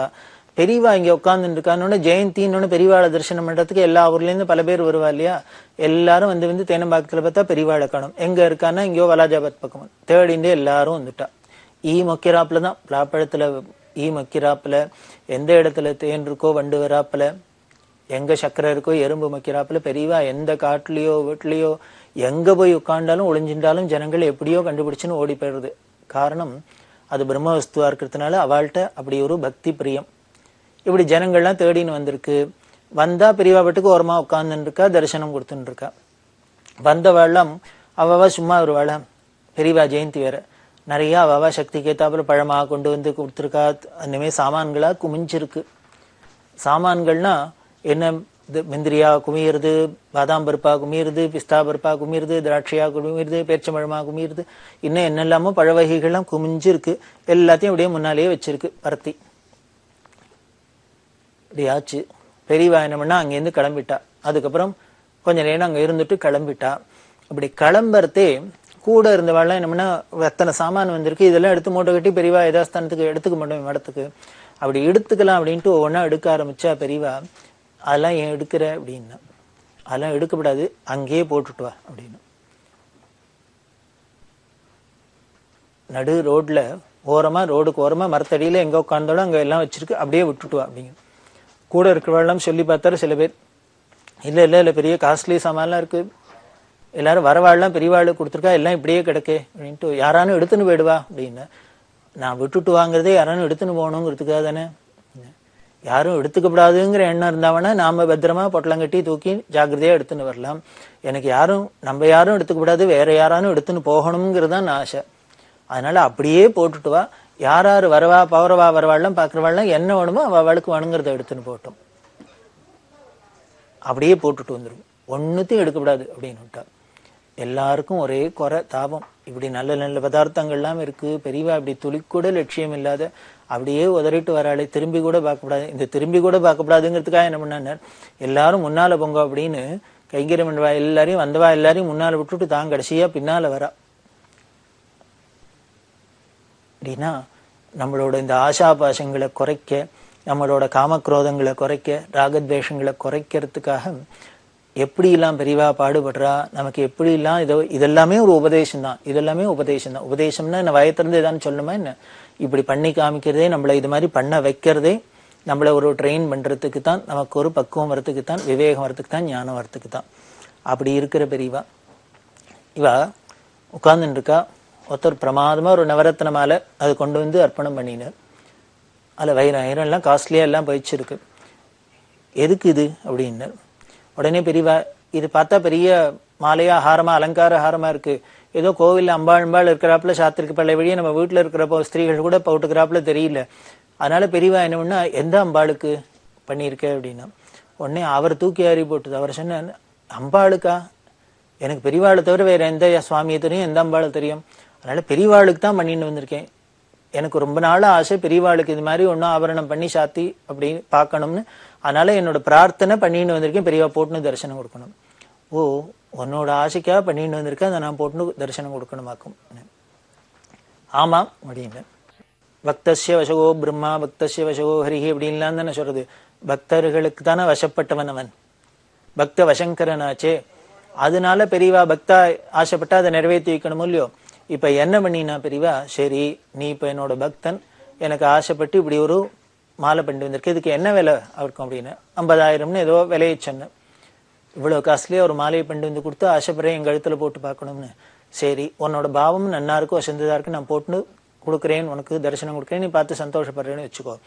இப்போ இந்த விஷயம் என்ன பண்ணும், நீ சும்மா இருப்பியோ, ஊர்ல போய் பல பேர்ட்டு சொல்வேன், நான் இது மாதிரி கொண்டு போன மாலையை பெரியவா போட்டுன்னு தரிசனம் கொடுத்தா அப்படி சாட்சாத் காமாட்சியா இருந்தா அப்படி ஏதோ நீ உன்னோட மனசுல இருக்க சந்தோஷத்தை வெளிப்படுத்து. உடனே இன்னொரு பக்தருக்கு என்ன தோணும், ஓ இவர் இப்படி பண்ணிட்டு பெரியவா போட்டுன்னு அனுகிரகம் பண்ணால, அப்ப நம்மளும் ஏதாவது பண்ணிட்டு போனோம் அப்படின்னு அவர் உடனே 50,000 பண்ணா அவர் 1,00,000 ஒரு மாலையை கொண்டு கொடுப்பார். உனக்கு பண்ணிட்டேன்னா அவருக்கு பண்ணணும், ஏன்னா ஒருத்தருக்கு பண்ணது எல்லாருக்கும் பண்ண, எல்லாரும் சமம் தான் இங்க, அதை போட்டுக்கணும். உடனே இந்த விஷயம் போச்சுன்னா இன்னொருத்தர், ஓ அவர் ஒரு 50,000 பண்ணார், ஒருத்தர் 1,00,000 பண்ணா நம்ம 2,00,000 பண்ணலாம் அப்படின்னு அவர் ஒண்ணு கொண்டு வருவார், அதையும் நான் போட்டுக்கணும். உடனே இன்னொருத்தர் 5,00,000 கொண்டு வருவார், 10. இப்படியே என்ன ஆயிடும்னர், அவாவா போட்டி போட்டுன்னு ஒருத்தருக்கு ஒருத்தர் போட்டி போட்டுன்னு பெருசா காஸ்ட்லியா வைரமும் வைடோரையும் மாலமா கொண்டு எங்கிட்ட கொடுப்பேன். நான் ஒருத்தருக்கு பண்ணிட்டா எல்லாருக்கும் பண்ணிக்கணும், இப்படியே போட்டுட்டே இருக்க வேண்டியதான். இப்படி நீங்க கொடுக்குற உங்க பக்திக்கு கட்டுப்பட்டு இது மாதிரி காஸ்ட்லி மாலையெல்லாம் போட்டுட்டே இருந்தேன்னா என்ன ஆயிடும்னர், என் கழுத்து முழுக்களும் ஒரே நகையாதான் இருக்கும், அதுக்கப்புறம் ருத்ராட்சம் போட்டுக்கிறதுக்கு இடம் இல்லாத போயிடும். ஞானிகள்னா எப்படி இருக்கணும், அப்படியே காஞ்ச சரகு மாதிரி சரீரமும், அதுல விபூதியும் ருத்ராட்சமும் அப்படி பட்டும் படாதையும், அந்த வஸ்திரம் கூட எப்படி இருக்கும்னு பெரியவாள்கிட்ட, அது கூட போய் உடம்புல ஒட்டியும் ஒட்டாதான் இருக்கும், அதை கூட டிப் டாப்பா அழகா அப்படி பின் மெண்டாப்புல அப்படி எல்லாம் வச்சுலாம் பெரியவா இருக்கவே மாட்டா. பார்த்தா வஸ்திரம் பாட்டுக்கு ஒரு பக்கம் இருக்கும், பெரியவா பாட்டுக்கு ஒரு பக்கம் இருப்பா. இதெல்லாமே தனி அழகு. இந்த அழகெல்லாம் பெரியவாள்கிட்ட பார்த்து பார்த்து ரசிக்கலாம். அப்பேற்பட்ட பிரம்மஞானி பட்டக்கட்ட, அவருக்கு போய் நம்ம இனிமே காஸ்ட்லியா இனிமே அடிகையும் நெக்லஸையும் கொண்டு கொடுத்தா அது அங்க ஒட்டுமோ, அதுக்கப்புறம் எனக்கு ருத்ராட்சத்துக்கு இடம் இல்லாத போயிடும் அப்படின்னா, இது பாயிண்ட் நம்பர் 1. அதுக்கப்புறம் பெரியவா சொல்றா, நான் இன்னைக்கு இந்த மரத்தடியில இருக்கேன், நாளைக்கு ஒரு குளத்தடியில இருப்பேன், எங்கேயோ இருப்பேன், சித்தம்போக்கு சிவம்போக்கு நான் பாட்டுக்கு எங்கேயோ போயின்னு இருக்கேன், எந்த இடம் கிடைக்கிறதோ அங்க இருக்கேன், ராத்திரியில இங்கேயே தான் படுத்துன்னு இருக்கோம், அப்படியே தான் இருக்கும். அப்படி இருக்கிறதே என்ன ஆயிடும்னர், இப்படி காஸ்ட்லியான இந்த நகையெல்லாம் என் கூட வரவாளுக்கெல்லாம் எப்படி பத்திரப்படுத்தி வைக்கிறதுங்கிறது ஒரு பெரிய பிரச்சனையா போயிடும். போற இடத்துக்குலாம் என்ன காட்ரேஜ் லாக்கர் எடுத்துன்னு போக முடியுமா, பொட்டி எடுத்துன்னு போக முடியுமா, என்ன எடுத்துன்னு போக முடியும்? வெளியில கண்ட இடத்துல போடவும் முடியாது, போட்டாக்க திருடன் வந்து மொக்க ஆரம்பிச்சிடும். அதுக்கப்புறம் திருடன்லாம் என்ன பண்ணுவார், இங்கேயே தான் இருப்பான். பெரியவா கிட்டக்கு போனா, சங்கராச்சாரியிட்ட போனா நிறைய கிடைக்கும், கொள்ளையடிக்கலாங்கிறப்பல இங்கேயே அவாசித்து நிற்பான். இப்ப பக்தா சூழ்ந்து இருக்கிறது போக இது மாதிரி திருடர்கள் சூழறதா ஒரு இடமா ஆயிடும். இங்க கூட இருக்கிறவாளுக்கும் இதை எப்படி சேஃப் கார்ட் பண்றதுங்கிறது என்ன, நான் திருப்பி ஏதாவது கேட்டேன்னா பதில் சொல்றாப்புல இருக்கும், என்ன பண்றதுன்னு அவளுக்கும் ஒரு பிரச்சனையா போயிடும். அதுக்கப்புறம் என்ன திரும்பணுமோ, அவ என்ன பாத்துக்கிறத விட்டுட்டு இந்த நகையை பாத்துக்கிறதே அவளுக்கு வேலையா போயிடும். இப்படி எல்லாம் அடிக்கின்றே போனா பெரியவா. இந்த வந்த பக்தருக்கு நாம ஏதோ ஒரு ஆசைப்பட்டு ஒரு மாலையை கொண்டு வரது போக பெரியவா எவ்வளவு இதுக்கு பின்னால ஒரு விஷயத்த சொல்றா பாருங்களேன். அவருக்கு என்ன பண்றதுன்னு தெரியல, பிரமிச்சு போய் நின்று பெரியவா உடனே சொல்றா, அதனால சொல்றேன், நீ உனக்கு என்கிட்ட பிரியம் இருக்கு, எல்லாம் நானும் ஒத்துக்கிறேன், எல்லாம் தெரிஞ்சிருக்கு, அனுகிரகம் இருக்கு, அதனால நீ ஒண்ணு பண்ணு, இந்த மாலையை கொண்டு ஏதானும் பெரிய காமாட்சி கோவில், மீனாட்சி, கன்னியாகுமரி, அகிலாண்டேஸ்வரி, கற்பகாம்பா, இப்படி ஏதானும் பெரிய கோவில்ல நிறைய கூட்டம் வர கோவில்ல கொண்டு அந்த அம்பாளுக்கு சாத்து, அந்த அம்பாளுக்கு சாத்தி நீனும் பார்த்து ஆனந்தப்படு. நீ மட்டும் இல்லை, அப்படி வர லட்சக்கணக்கான ஜனங்களும் பார்த்து பார்த்து சந்தோஷப்படுவா. அந்த அம்பாள் கழுத்துல இருந்தா, அந்த அம்பாள் கழுத்துல இருந்தா என்ன, என்கிட்ட இருந்தா என்ன, எனக்கு போட்டா என்ன, அம்பாளுக்கு போட்டா என்ன, அதனால ரெண்டும் ஒண்ணுதான். அங்க போட்டீங்கன்னா ஏற்கனவே கோவில்ல நிறைய உண்டான பந்தோபஸ்தெல்லாம் இருக்கு, இந்த நகையெல்லாம் பாதுகாக்கிறப்பல எல்லாம் இருக்கு. அவளுக்கு 10-11 வச்சுன்னு இதை பாதுகாக்கிறது ஒன்றும் பெரிய காரியம் இல்லை, அதனால அங்க கொண்டு கொடு அப்படின்னா அவர் உருகினர். இப்படி யாரானு வரதை இப்படி விடுவாளோ,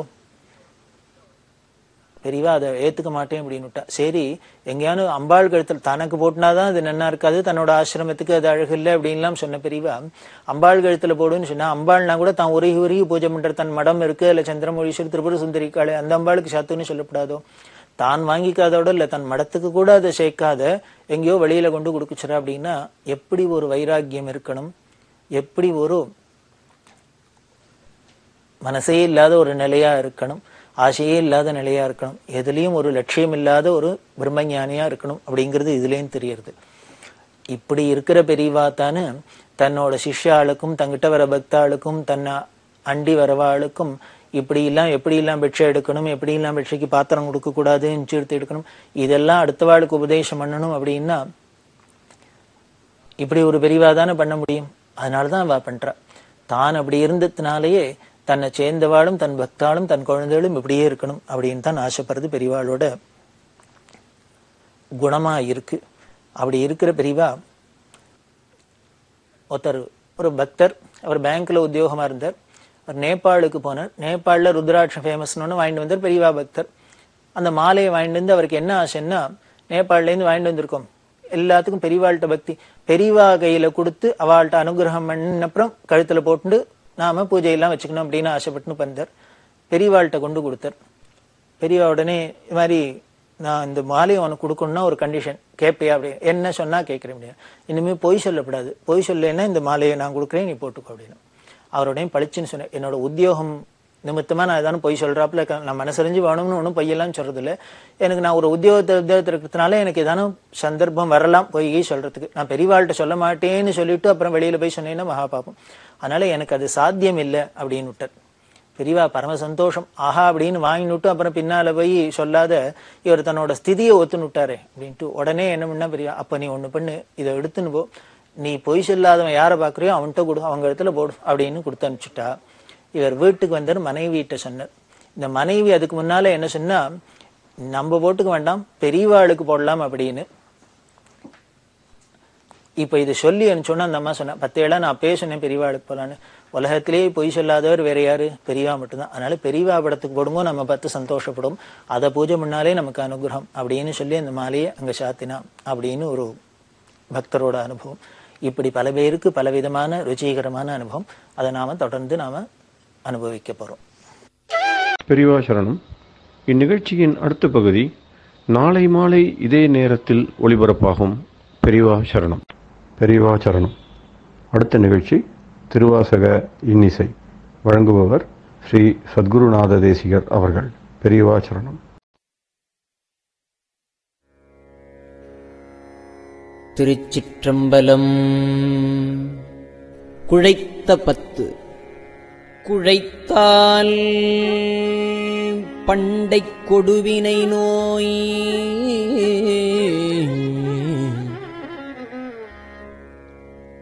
காவாய் உடையாய் கொடுவினையேன் உழைத்தால் உறுதி உண்டோதான்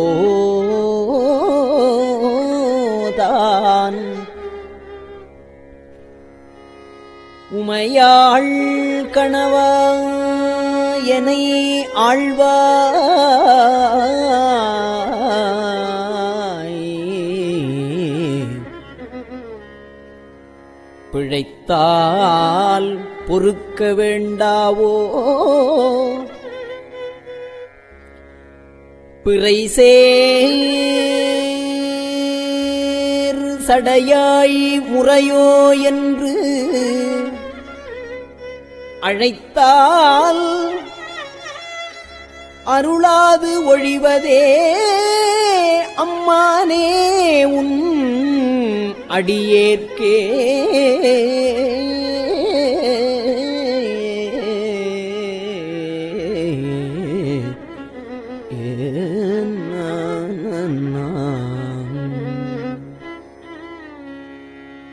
அடியேன் அல்லல் எல்லாம் உன்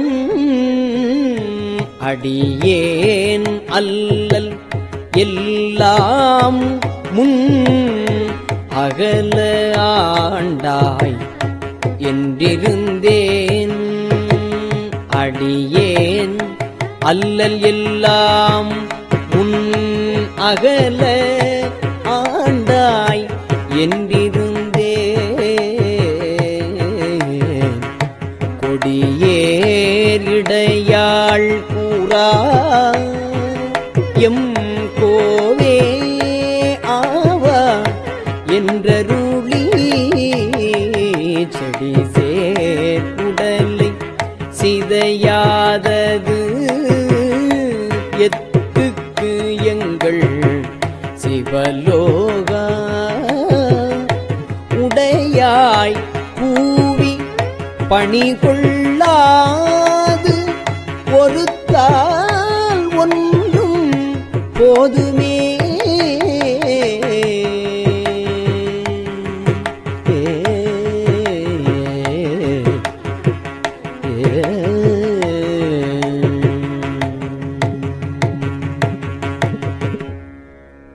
ஒன்றும் போதா நாயேனை உய்யக் கொண்ட நின் கருணை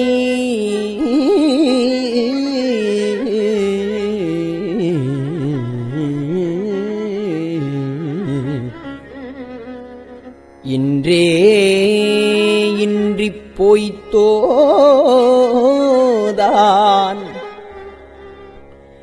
ஏழைப் பங்காயம் கோவே குன்றே அனைய குற்றங்கள் குணமாம் என்றே நீ கொண்டால் என்றான் கெட்டது இறங்கிடா.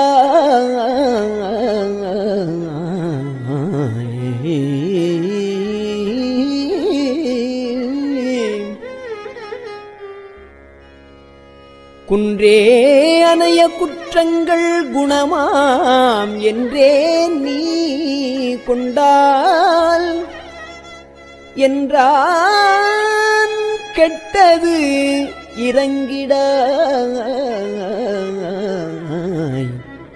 என் தோள் முக்கண் எம்மானே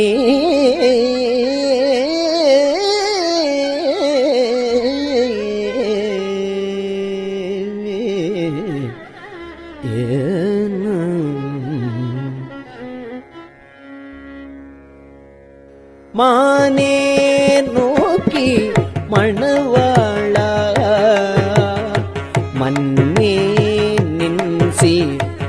பரப்பித்து யூனே புக என்றனை நூக்கி உழல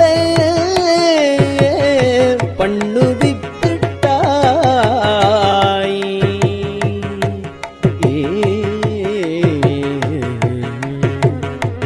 ஆனால் அடியேன் அறியாமை அறிந்து நீயே அருள் செய்து. ஆனால் அடியேன் அறியாமை அறிந்து நீயே அருள் செய்து. கோனே கூவிக்கொள்ளும் நாள்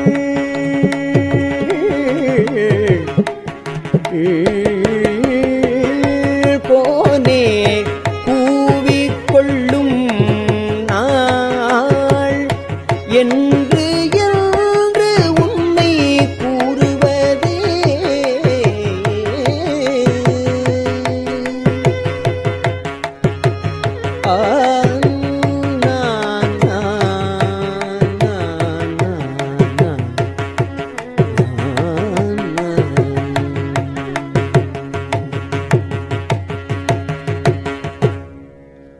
கூறும் நாவே முதலாக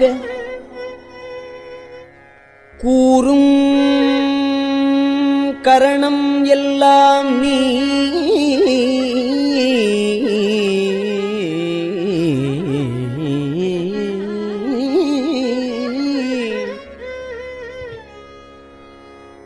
தேரும் வகை நீ திகைப்பும் நீ தீமை நன்மை முழுதும் நீ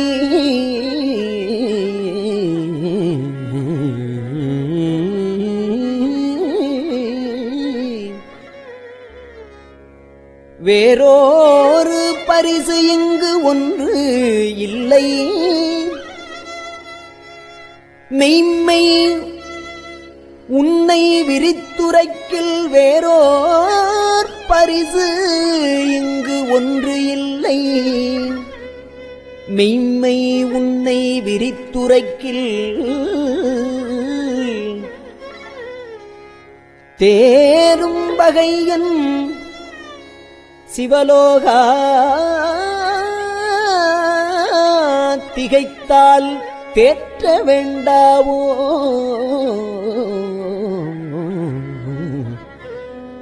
சிவலோகா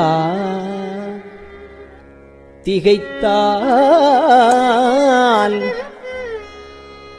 தேற்ற வேண்டாவோ.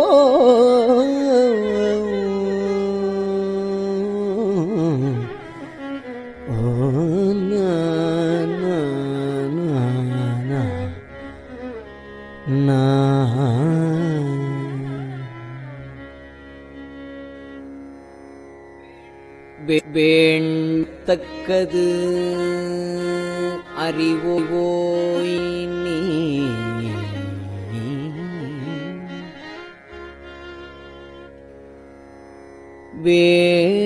வேண்ட முழுதும் தருவோய் நீ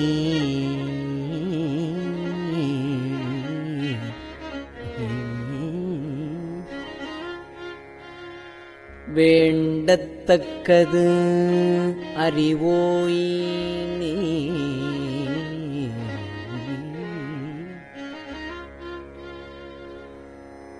வேண்ட முழுதும் தருவோய் நீ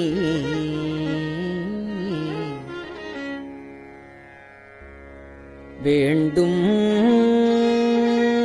அயன் மாலுக்கு அறியோய் நீ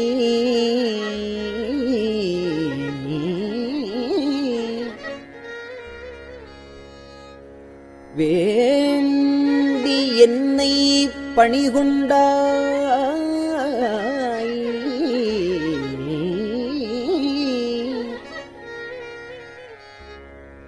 வேண்டி நீ யாது அருள் செய்தாய்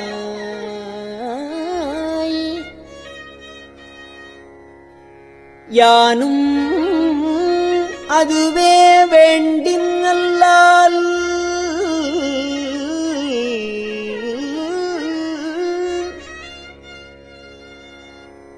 வேண்டி நீ யாது அருள் செய்தாய்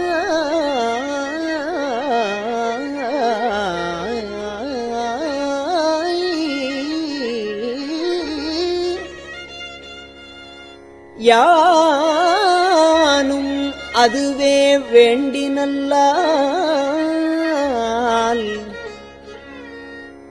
வேண்டும் பரிசு ஒன்று உண்டு என்னில் அதுவும் உந்தன் விருப்பன்றே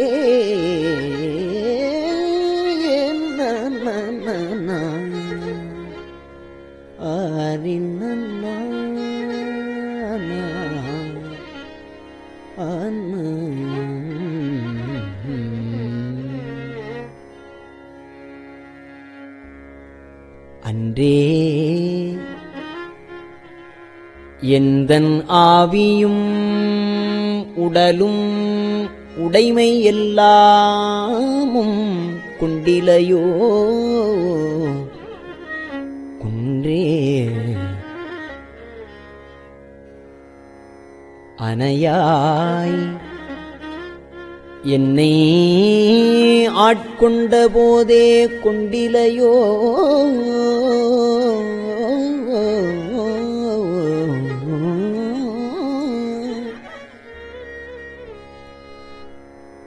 இன்று ஓர் இடையூறு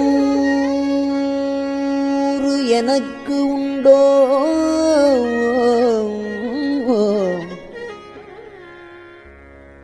என் தோள் முக்கண் எம்மானே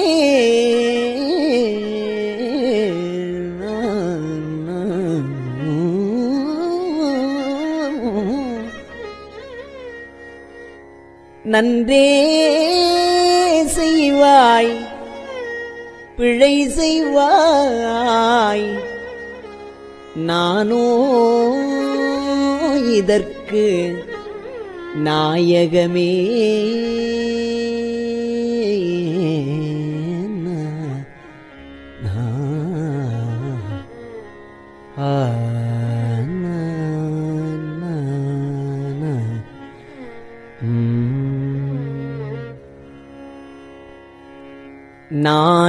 நாயிற்கடையாம் நாயேனை நாயிற்கடையாம் நாயேனை நயந்து நீயே ஆட்கொண்டாய் மாயப் பிறவி உன்பசமே வைத்திட்டு இருக்கும் அதுவன்றி ஆயக்கடவேன் நானோதான் என்னதோ இங்கு அதிகாரம் காயத்திடுவாய் உன்னுடைய கழற்கீழ் வைப்பாய் கண்ணுதலே காயத்திடுவாய் உன்னுடைய கழற்கீழ் வைப்பாய் கண்ணுதலே கண்ணார் நூதலோய் கழலினைகள் கண்டேன் கண்கள் களி கூற எண்ணாது இரவும் பகலும் நான் அவையே எண்ணும் அதுவல்லால் மண்மேல் யாக்கை விடுமாறும் வந்தும் கழற்கே புகுமாறும் எண்ணக்கடவேனோ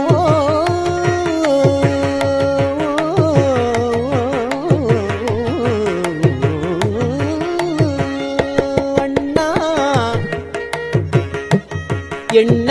எண்ணக்கடவேனோ அடிமை சால அழகுடைத்தே அழகே பூரிந்திட்டு அடிநாயேன் அரற்றுகின்றேன் உடையானே திகழா நின்ற திருமேனி திகழா நின்ற திருமேனி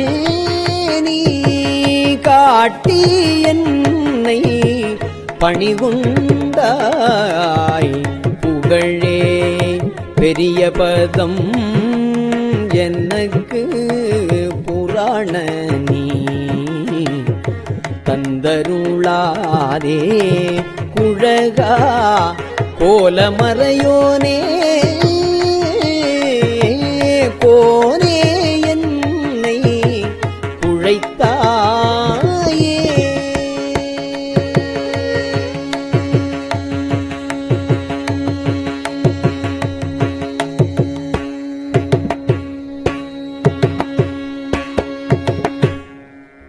திருச்சிற்றம்பலம்.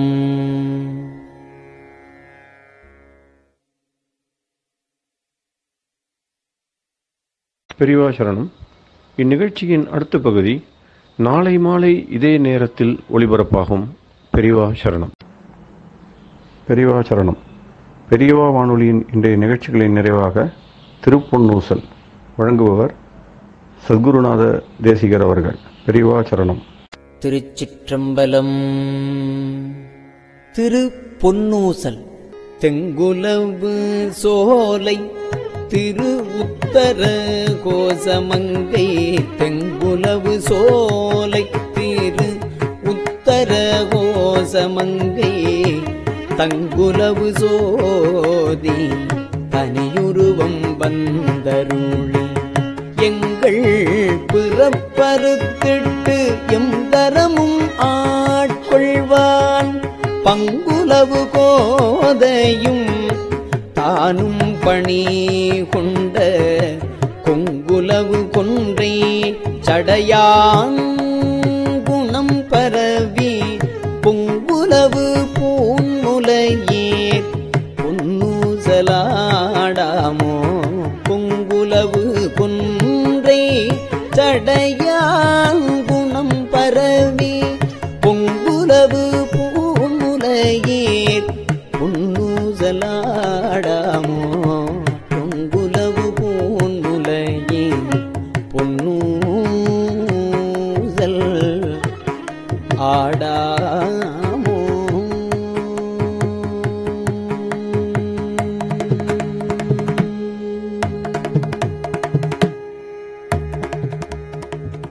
திருச்சிற்றம்பலம்.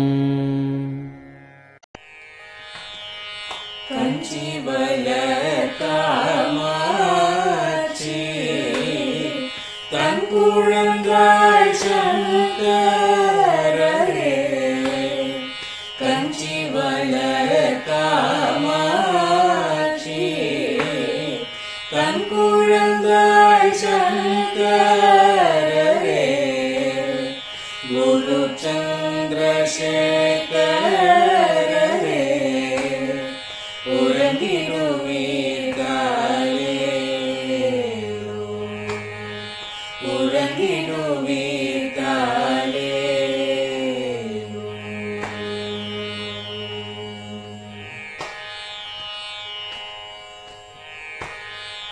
ஆதிகுரு சங்கரராய் அன்றொரு நாள் வந்தவரே அறுபத்து எட்டாகும்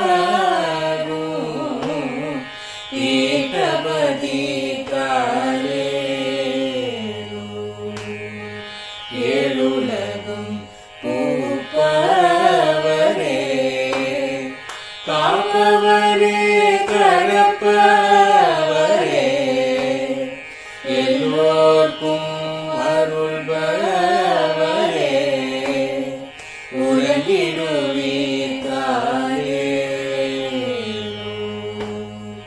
அயனுடனே மாலவனோ தேடிய பொற்பதத்தவரே அருமறைகள் சாற்றும் உயர் மலர்பதமே தாரே முக்தி நிலை எய்திடவே சக்தி தரும் சத்குருவே முக்தி நிலை எய்திடவே சக்தி தரும் சத்குருவே நித்தமெங்கள் நாவீசையில் நித்திரை கொள்தாரே நித்தமெங்கள் நாவீசையில் நித்திரை கொள்தாளே நித்தமெங்கள் நாவீசையில் நித்திரை கொள்தாளே.